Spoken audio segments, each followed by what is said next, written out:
नमस्कार दोस्तों। पिछले वीडियो में हमने बात की थी भारत के भौतिक विभाजन के बारे में, जिसमें हमने भारत के भौतिक विभाजन के बारे में जाना और हमने बात की थी कि अगले वीडियो में हम ये जो चार भाग है, उत्तर का पर्वतीय प्रदेश जो पहला भाग था, दूसरा विशाल मैदान, तीसरा प्रायद्वीपीय पठार, चौथा था तटीय मैदान एवं द्वीप समूह, इनके बारे में एक एक करके हम जानेंगे। तो सबसे पहला टॉपिक था आपका उत्तर का पर्वतीय प्रदेश, यानी सीधी सी बात यह है कि यहाँ पर हिमालय के बारे में बात करेंगे। तो उत्तर के पर्वतीय प्रदेश से सीधा सा तात्पर्य है हिमालय के बारे में हमें जानकारी देखना है कि हिमालय में कौन सी पर्वत श्रेणियां हैं, कौन सी यहाँ पर कौन कौन सा पर्वत है, उन्हें क्या क्या नाम से जाना जाता है, वो सभी चीजें। अब बात यह आती है कि हिमालय की पर्वत श्रेणियों के बारे में तो हम जानेंगे, लेकिन हिमालय का वास्तव में निर्माण कैसे हुआ उस चीज को हम समझने का प्रयास करेंगे। देखिए, सबसे पहले अगर हम हिमालय की बात करें, हिमालय के निर्माण की, तो आप जानते हैं यह है हमारी पृथ्वी। कुछ इस प्रकार से हमारी पृथ्वी है। तो आज से लगभग करोड़ों वर्ष पूर्व की बात करें तो जिस प्रकार के आज हमें स्थलखंड और यहां पर महासागर देखने को मिलते हैं, जिसे हम बात करते हैं एशिया महाद्वीप की, उत्तर अमेरिका महाद्वीप की, दक्षिण अमेरिका महाद्वीप की, या यूरोप की, अफ्रीका की, ऑस्ट्रेलिया की, वास्तव में जब पृथ्वी की हम उत्पत्ति कह सकते हैं, उस समय यहां पर इस प्रकार के महाद्वीप नहीं थे। तो फिर क्या था? तो उस समय की अगर हम बात करें तो उस समय पृथ्वी में सिर्फ एक ही स्थलखंड हुआ करता था। कुछ इस प्रकार से पृथ्वी में केवल एक ही स्थलखंड था और पृथ्वी के आसपास, देखिए ये अगर पृथ्वी है तो ये वाला जो भाग है ये है स्थलखंड और पृथ्वी के आसपास जल भरा हुआ था।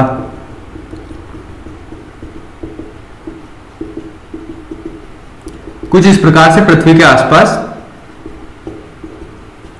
जल भरा हुआ था। ठीक है, तो यह हमारी पृथ्वी है। जब पृथ्वी की उत्पत्ति हुई तो पृथ्वी के उत्पत्ति के समय केवल एक ही स्थलखंड था और जो कि केंद्र में था, और इसके आसपास सुपर ओशियन या महासागर के रूप में यहां पर जल भरा हुआ था।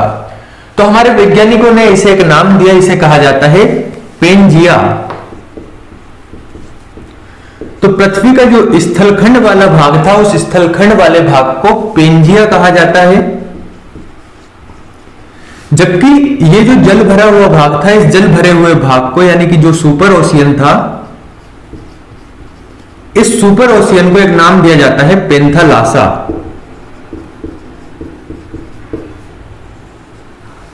यहां तक क्लियर है कि जब पृथ्वी की उत्पत्ति होती है तो पृथ्वी पर केवल एक ही स्थलखंड था। इस स्थलखंड को पेंजिया कहा जाता है और इसके आसपास जो जल भरा हुआ था, जो सुपर ओशियन था, इस सुपर ओशियन या इस महासागर को पेंथालासा के नाम से जाना जाता है।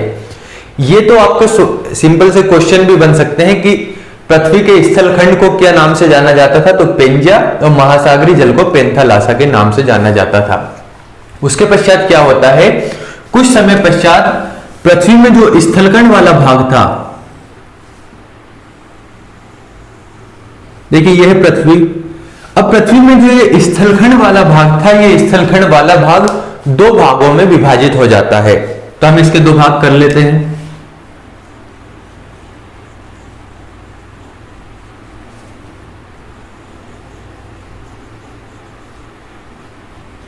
ठीक है, कुछ इस प्रकार से पृथ्वी का जो स्थलखंड वाला भाग था, ये दो भागों में विभाजित हो जाता है।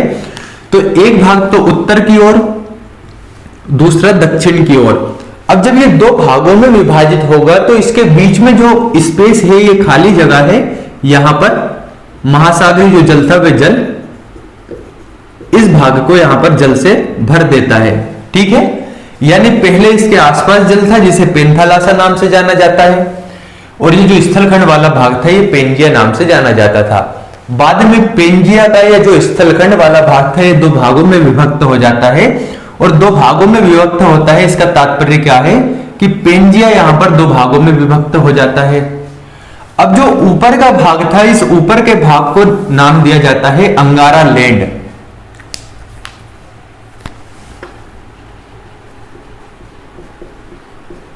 अंगारा लैंड।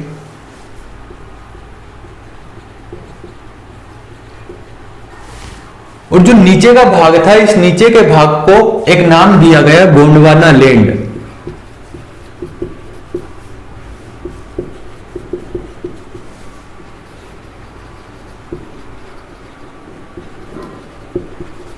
ठीक है दोस्तों, तो सिंपल सी क्या बात है कि पृथ्वी पर एक स्थलखंड था। इस स्थलखंड को पेंजिया कहा जाता था।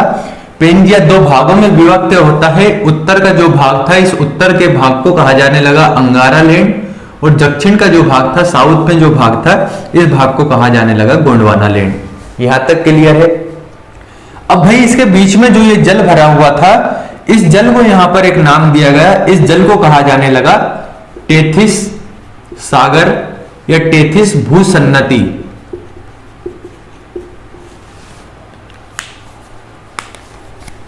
टेथिस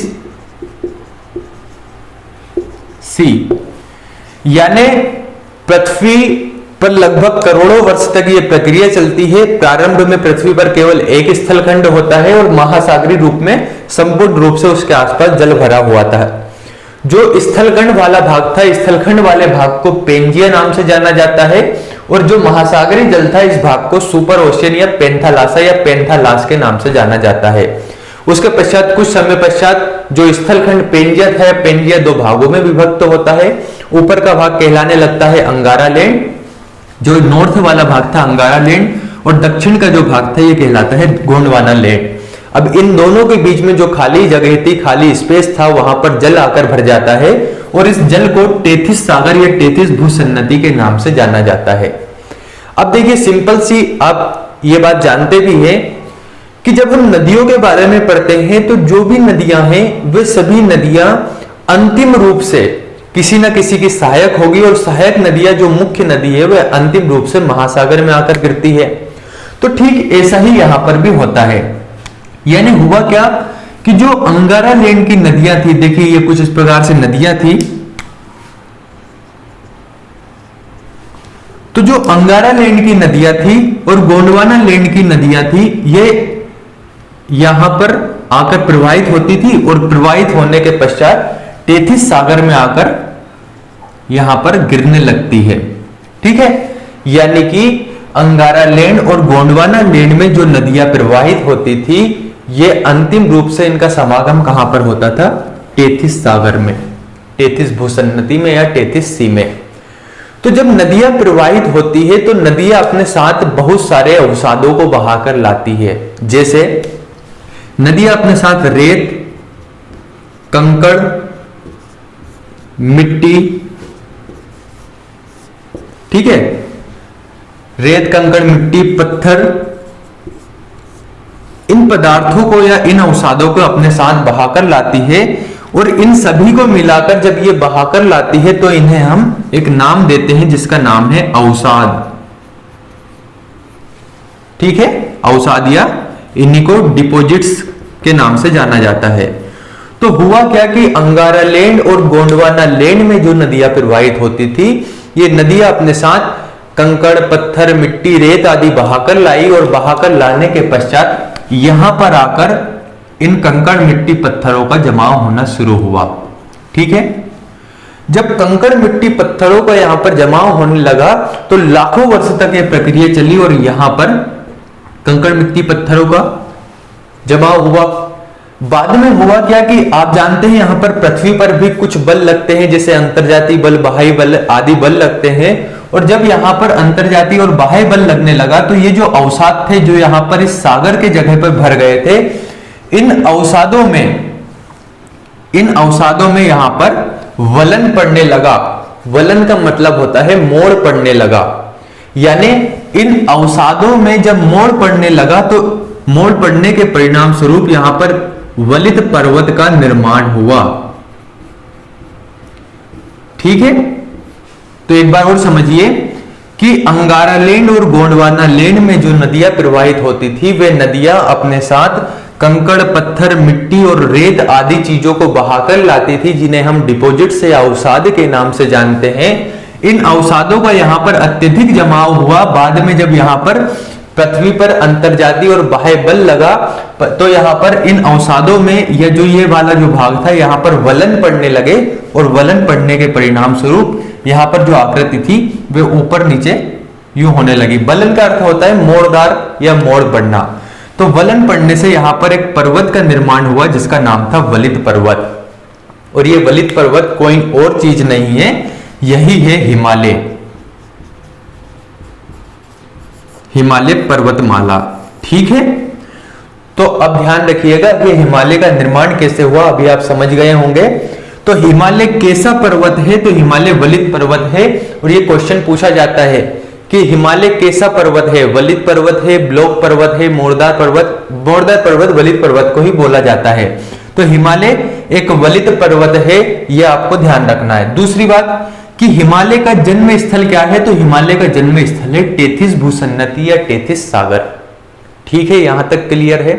तो अब हम बात करेंगे हिमालय के बारे में कि हिमालय जो है हमारा, इस हिमालय का यहाँ पर निर्माण तो हो गया, लेकिन निर्माण होने के साथ साथ किस प्रकार से यहाँ पर कौन कौन सी पर्वतमालाएं पाई जाती है, और इसके पहले समझने का प्रयास करेंगे पर्वत के बारे में। तो एक बार आप इसको समझ लीजिए, एक बार और हम देखते हैं कि प्रारंभ में जब पृथ्वी की उत्पत्ति होती है तो पृथ्वी पर केवल दो ही चीजें यहाँ पर थी, एक स्थलखंड और एक यहाँ पर समुद्र या महासागर। इस स्थलखंड को पेंजिया नाम से जाना जाता था, और इस पेंजिया के पश्चात जो आसपास जल भरा हुआ था, जो सुपर ओशियन था, महासागर था, उसे पेंथालासा के नाम से जाना जाता था।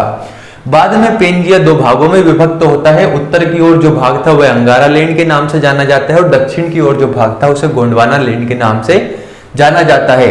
इसके मध्य जो सागर या जो जल भरा हुआ था, इन दोनों के मध्य में, उस जल को टेथिस भूसन्नति या टेथिस सागर के नाम से जाना जाता है। बाद में होता क्या है कि अंगारा लैंड और गोंडवाना लैंड जो था, इन दोनों के मध्य में जो नदियां प्रवाहित होती थी, ये नदियां अपने साथ अवसादों को, रेत, कंकड़, मिट्टी, पत्थरों को लाती थी और टेथिस भूसन्नति में लाकर इनका जमाव होने लगा। जमाव होने के स्वरूप यहाँ पर पृथ्वी पर बल लगने लगा, और यहाँ पर इनमें वलन पड़ने लगे, मोड़ पड़ने लगे, और मोड़ के परिणाम स्वरूप यहाँ पर एक मोड़दार पर्वत या वलित पर्वत का निर्माण हुआ, जिसे हिमालय के नाम से जाना जाता है। ठीक है, यानी हिमालय एक वलित पर्वत है और इसका जन्म स्थल है टेथिस भूसन्नति। अब साथियों, यहां से दो क्वेश्चन और बन सकते हैं अगर हम इससे थोड़ा सा बाहर की ओर विश्व भूगोल की ओर बढ़े, तो वहां पर समझने का प्रयास कीजिए। क्या, तो ये तो है अंगारा लैंड यानी कि ऊपर का भाग, और नीचे की ओर है गोंडवाना लैंड। ठीक है, तो क्वेश्चन क्या बनता है उसको समझिए कि निम्न में से कौन सा क्षेत्र, महाद्वीप या स्थल अंगारा लैंड के अंतर्गत आता है। तो अगर आपने पृथ्वी पर देखा होगा तो ऊपर की ओर कौन से महाद्वीप है और नीचे की ओर कौन से महाद्वीप है, बस उन्हीं को हमें ध्यान रखना है। तो सबसे पहली बात कर लेते हैं अंगारा लैंड की।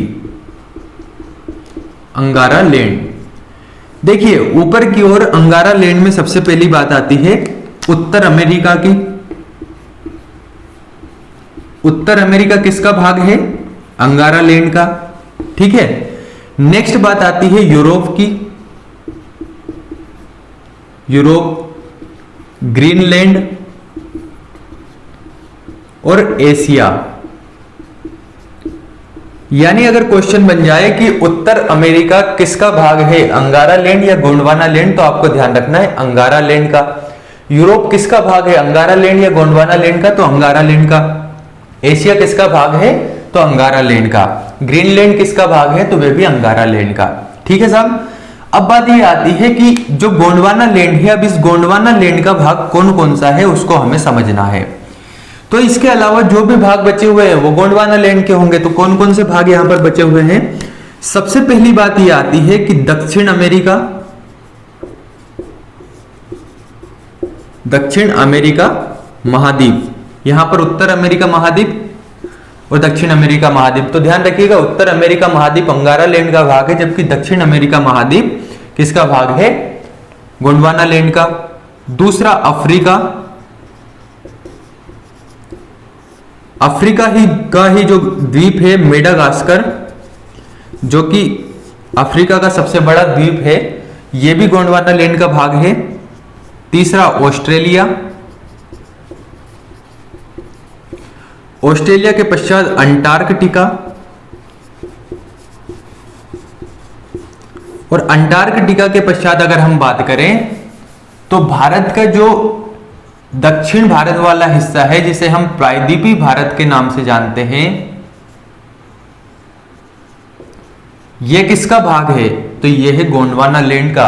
और आपने पढ़ा भी होगा कि यहाँ की जो सेल समूह है वे गोंडवाना लैंड से बनी हुई है।